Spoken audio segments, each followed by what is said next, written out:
Yes, welcome back, campers. Math Booth Camp.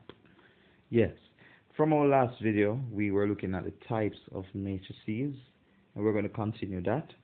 Last time we looked at the column matrix, where we said these are matrices which have only one column. Row matrix, matrices with only one row. Alright, and also we looked at the square matrix. So if we have a matrix with the order n by m, if we find that the number of row is equal to the number of column, then the order of the matrix is for a square matrix. Okay, so once we have a square matrix, the number of rows is the same as the number of columns. Alright, just like a square. So now today, before we look into the other types of matrices, we need to understand the elements. Okay, so every element of a matrix has a unique position, and we need to know that, and it's determined by its row number followed by column number, usually separated by a comma sometimes in the subscript of the alphabet that represents the matrix. That is the element of a matrix A that is present in the ith row and the jth column. So the I is representing the row, which row it belongs to, and the J is representing which column it belongs to. As Aij, here we know A, whatever row it is representing the I, whatever column it is representing the J. Okay, so these are different ways how it is written for the element. So for example, if matrix A is 5 2 xy negative 1 3, then we could say, for example, A, A 1 2. Alright, which element would be A 1 2 here? Remember, the first one is representing the row, and the second one is representing the column. So A1 2, which of these elements would be in A1 2? First row and second column. So first row and second column. So the element would be 2. So A1 2 would be 2. Let's say, for instance, let's pick out let's use a random number that belongs in this matrix. For example, A 3 1. Anybody can tell me?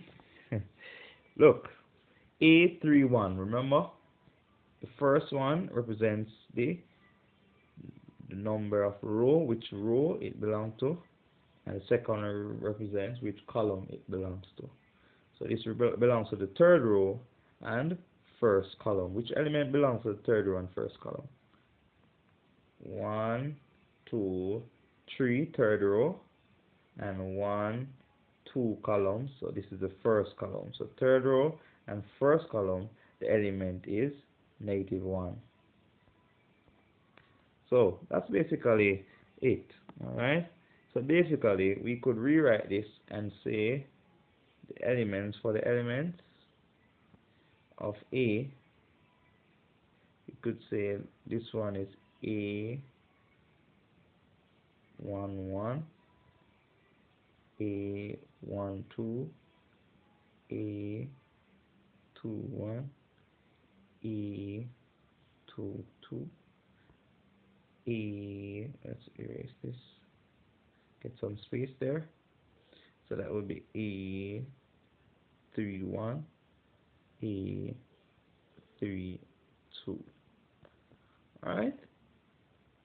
Okay. So this is basically saying the elements A, this first element belongs to the first row, first column, first row, second column, second row, first column, second row, second column, third row, first column, and third row, second column. So these are naming the elements. So if I could even use this before and say for instance, Y. Where is Y located? What's the position of Y? we could write it and say y is located in the second row and second column. Okay, so the element y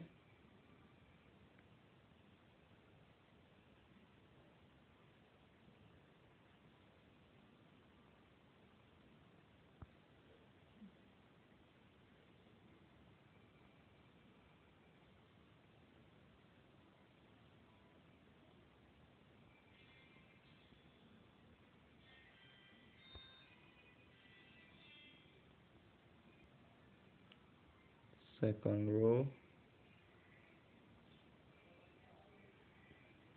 and second column. Alright, so second row and the second column for the element y.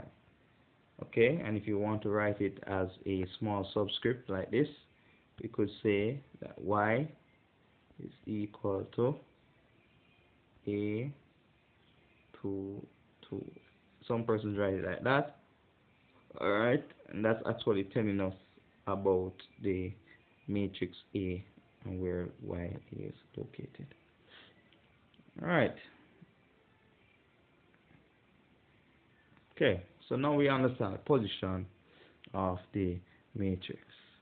Now, for a square matrix, remember we looked at a square matrix, there's something spectacular that we need to delve into. Okay, so I'm going to use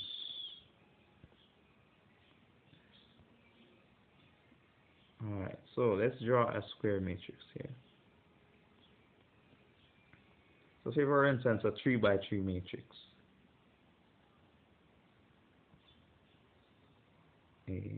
Alright, so there are something in matrix called diagonal elements. Now diagonal elements are only found in square matrix. So for example, this is a square matrix. Do you remember why this is a square matrix? What is the order of this matrix? The order of the matrix is 1, 2, 3 row, 1, 2, 3 column. So this is a 3 by 3 matrix. Now these are called a diagonal for a square matrix. So once we're speaking about diagonal of a matrix, we speak to the square matrix, and these are the diagonal elements.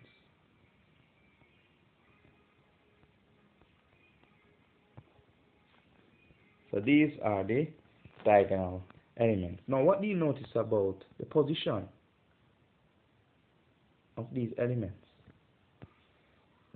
So just like what we discussed earlier, we recognize that the number for the ith row is the same number for the jth column.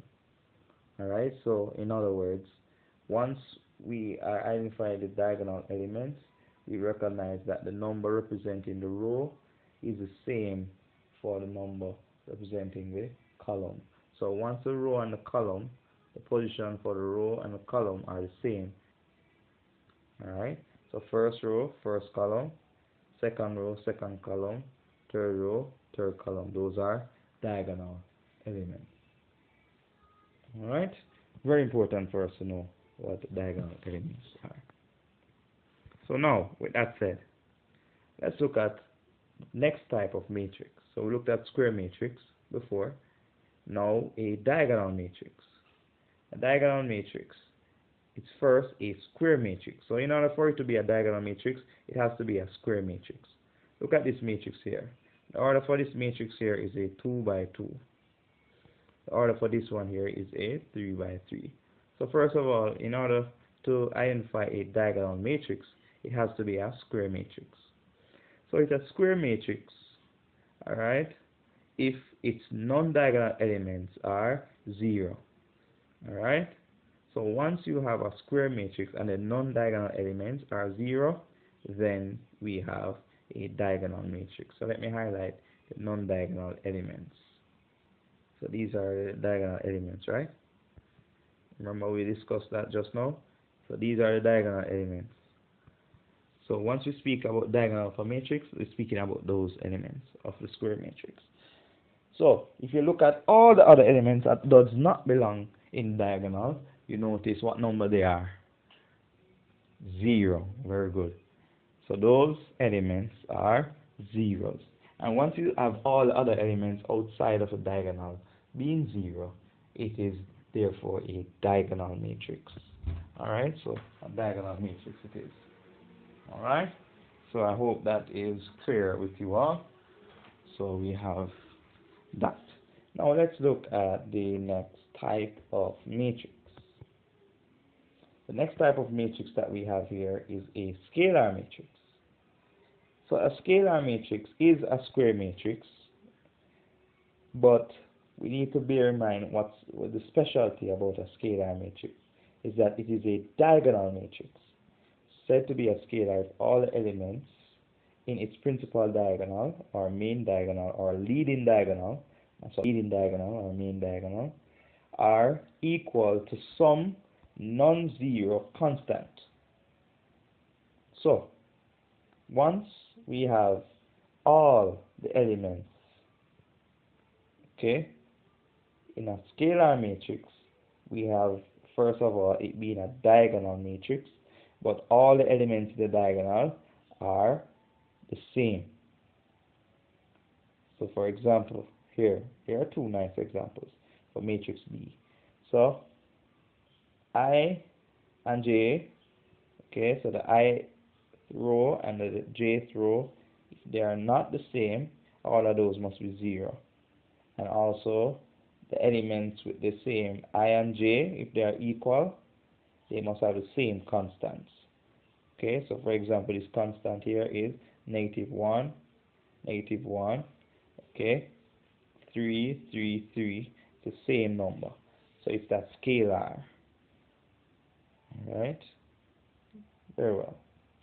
So we just look at a scalar matrix as well as we look at a diagonal matrix. So let me just give you some time to have that seeped in, what a diagonal matrix is and what a scalar matrix is. Now, let's look at a zero or a null matrix.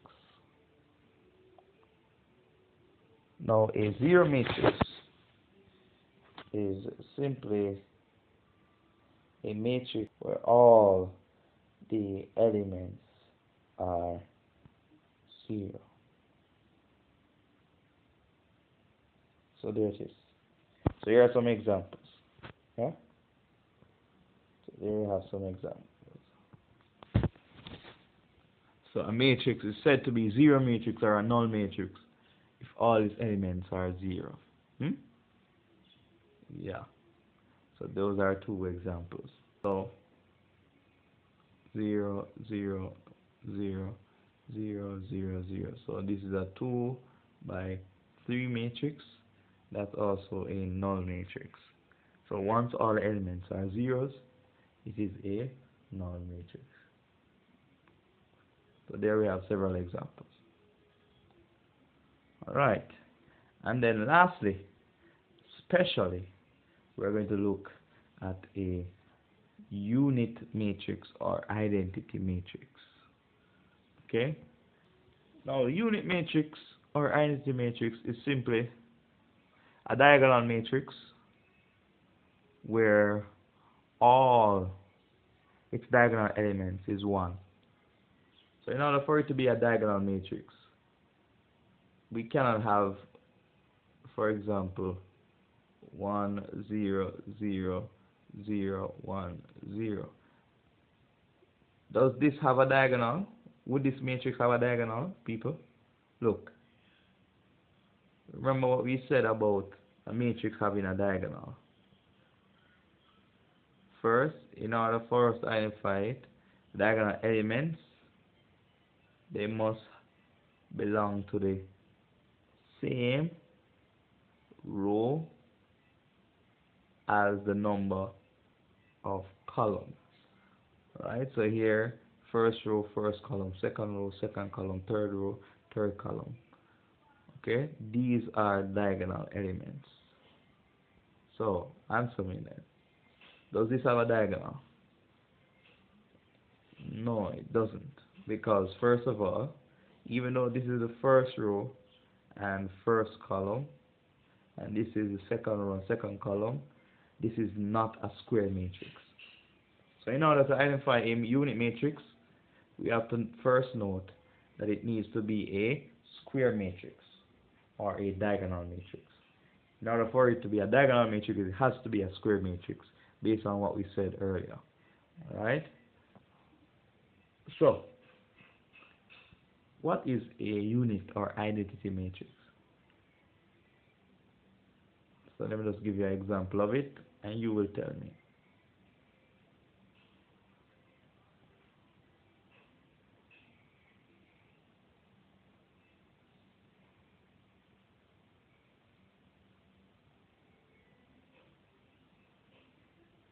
Alright, based on what we looked at before, what would you say a unit or identity matrix is?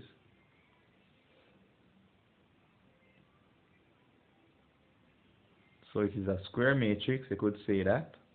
You could say it's a diagonal matrix with all its diagonal elements being what? 1. Very good. So a unit matrix is a diagonal matrix with all its diagonal elements equal to 1.